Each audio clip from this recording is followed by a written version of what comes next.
Howdy ho everybody, Julia here from Just One More Card, and today I want to show you how to create a clean and simple card for the season using supplies by Pretty Pink Posh Stamps and Dies. So I'm going to start out with the stitched borders to the straight border die here, and then I'm going to be using the Christmas Friends stamp and die set. They're all by Pretty Pink Posh. And I'm starting out with this mat. I will hopefully not forget to link to it in the video description below or on my blog. And it's squishy, so it's not hard, it's not solid like the cutting plates. And I'm going to place my card on this mat with the die facing down into the paper, and then put my cutting plate on top of this and run this through my die cutting machine. This will emboss the die. It will not cut through. I have to mention that when I use the Simon Says stamp paper, I have to use my old cutting plates with the straight edge, not the newer ones that have the slightly rounded edge at the end. I don't know, I think they're like slightly different heights or width, and that's why if I use the modern cutting plates, it cuts my paper. If I use the old cutting plates, it embosses into the paper. So you'll have to experiment with your machine how it works, but I'm super happy. I'm also super happy about this distressed background, and I only did a strip between the dry embossing that I did. You can see in some of the stitched lines there, and I'll show you again in a close-up later.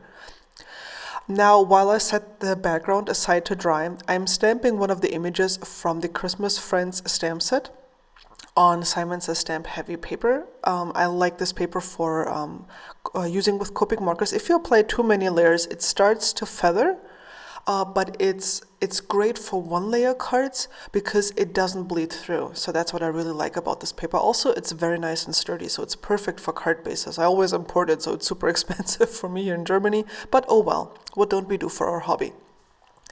Now, my Copic coloring is the pretty much regular Copic coloring that you know from me. I pretty much always use the same color combination for skin. Here on the hair, I decided to stay a little bit lighter and not to add too much more because I wanted to preserve the detail that I had. And here I'm just adding a tiny bit of shadow to the scarf. It's supposed to be white, but got a little darker than I intended. Oh well. And then, of course, since this is a Christmas card, I'm going to stay with traditional Christmas colors of red and green for this little guy here. And I apologize for the light changing so much in this video. I actually had sunlight outside when I was recording this, and the sun was hiding behind the clouds, coming out from behind the clouds. So at some point I gave up trying to control that. Well, the interior light. Obviously I cannot control the sunlight, which would be awesome now that I think about it. Anyhow, so here, me coloring pens, leaving the rest white and simple. And then I realized I needed some ground for the little guy to stand on, so I'm using the scalloped borders, also by Pretty Pink Posh.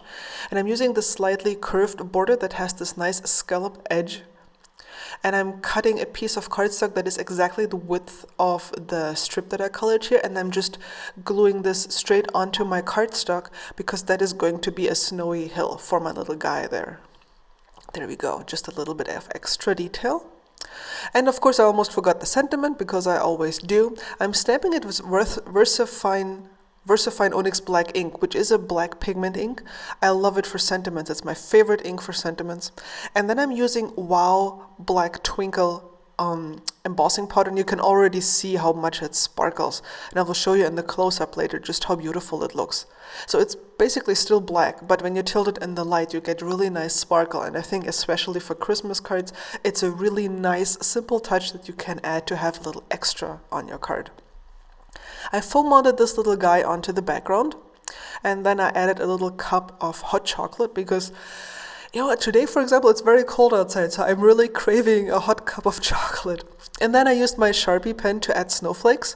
And you can see that I like to add snowflakes in different sizes. And that is because I believe that if you add them all in the same size, it looks way too much like a pattern and not random enough. And then I used my Stardust gel pen to add some more accents with a shimmer. You can see some of the shimmer here, and you will only see it in the light when you tilt it. And this is some of the embossed edge here, the dry embossed edge I did with the die, which runs alongside along the right and the left of the strip that I colored. Oh my goodness, English today is very difficult. So here's the embossed greeting, which I really, really like. And here's my little colored guy, freezing a little bit in the cold, but very happy because he has a hot chocolate and he can't wait to have a drink. So I hope you guys are inspired to use your dies in a little different way. And as you can see, you don't even need to color the entire card. Just doing a portion of it can already give you a really nice and great effect. Thank you so much for watching today. I hope you got inspired. Here are some more videos for you to check out. And if you like this video, please subscribe to my channel. I have lots more fun stuff to come for you. Cheers!